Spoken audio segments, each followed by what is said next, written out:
respond to, and how do we address the dignity of every person that we know?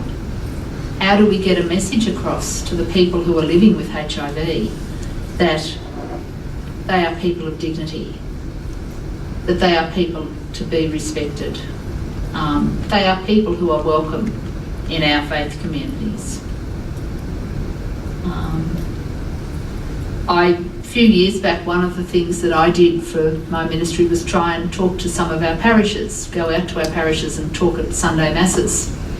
And I chose places where I'd feel comfortable, so I chose places where perhaps I knew the priest, and a number of the priests would say, "Marg, you're very welcome, but you know, there's not much need to come because no one in our place would have anything to do with HIV." And so I would go anyway, and I would talk. And you know, every time I did, there was someone who would come up to me afterwards and say, "My son's got AIDS, my brother died from AIDS. Did you know that our son was gay?" And it just struck me that we don't know in our parishes whether people are HIV or positive or not. And there's something to be said for the fact that we shouldn't know, but there's also something to be said for the fact that people should feel comfortable enough to talk about it where it is appropriate, and where they're having a pastoral discussion in their parish and where it is appropriate for that to be talked about.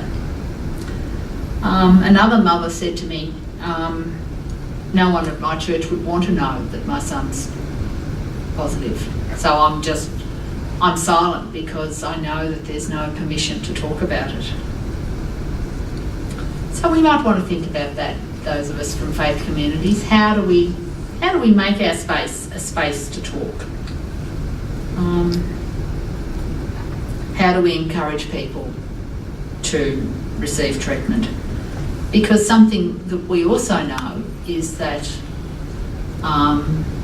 treatment is reducing the transmission of HIV. It's less likely to be transmitted. So it's important for people to be on treatment if it is appropriate to their medical condition. And that, for us, is also a question of, you know, what do we do about prevention? And one of the things that very much contributes to that prevention is the stigma. And I think as churches we have much to answer for that. I like to think that our ministry is a welcoming place, but I'm not sure about whether the local parish church is a welcoming place. I would like to think it is, and I think all of our churches have the right words, but I'm not sure about that. How do we become those welcoming places? Well, one of the things that perhaps we need to do is really be aware of and have good education about HIV. I had a rather scary experience last week. I had a young student ring me wanting to come and volunteer at Catholic AIDS Ministry, and we talked for a little while, and I had a real sense of a young woman who was quite driven by a sense of social justice. And so we talked about her coming, and then she said, "Well, yes, but I'll have to talk with my people whether it's safe." And I had this sense of pulling myself up to my full height of, what on earth do you mean it's safe coming to lunch at our place? I mean, what is going to happen that would be unsafe at sitting around a lunch table? Thank goodness she couldn't quite see me. She said, "Well, you know, I've got to be careful because you can get HIV through sweat and through urine." I was still trying to work out the urine bit. But the sweat, I thought, oh yeah, a couple of our fellows ride their bikes. Yes, yeah, you might, as you shake hands with someone, you might meet a sweaty palm. But it just scared me that young people could think that this is how HIV is transmitted today. That I found incredibly scary. And I said to her, "Well, where did you learn this?" "Oh, it's on the web." So I'm not particularly technologically savvy, as you can see, which is why we don't have a PowerPoint presentation. But that just very much scared me, that information is on the web and is not there, is there and available, and that's where people are learning. They're not learning from our reputable sites, but they're learning from something like that. So I suppose my thing to our faith communities is we do have to teach how it is transmitted, how, and those sorts of things about HIV, as much as just making people welcome.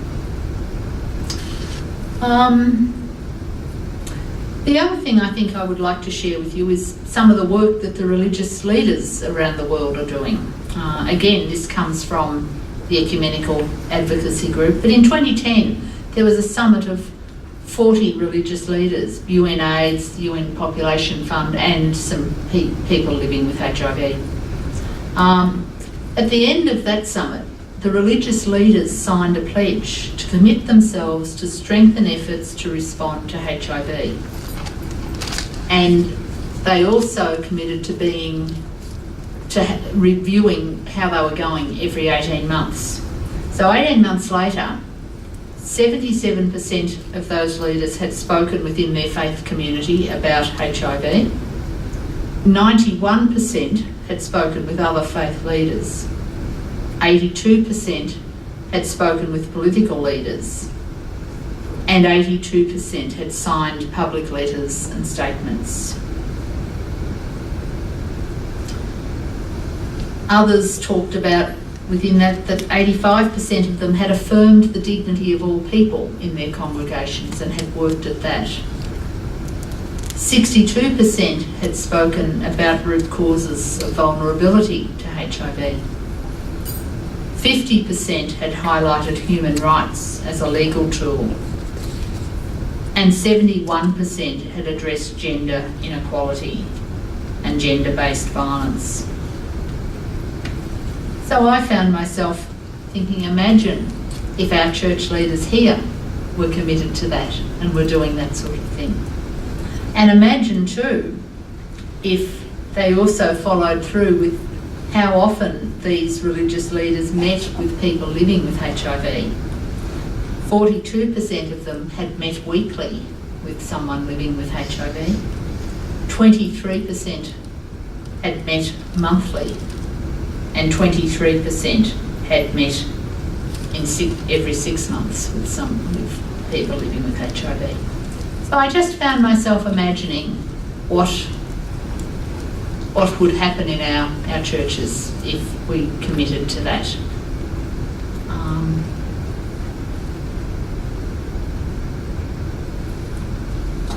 How to finish up was my other problem last night and today as I came to here, thinking, how do we finish up here? Because I'm not sure that I have any answers as to how we make people with HIV more welcome, and I very much like some.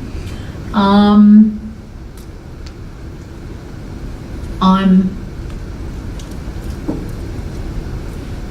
not sure that I can tell us how to do it either. So I would recommend, if you're wanting to learn more about faith-based communities and HIV, to look at the Ecumenical Advocacy Alliance website, to look at the Caritas Internationalis website,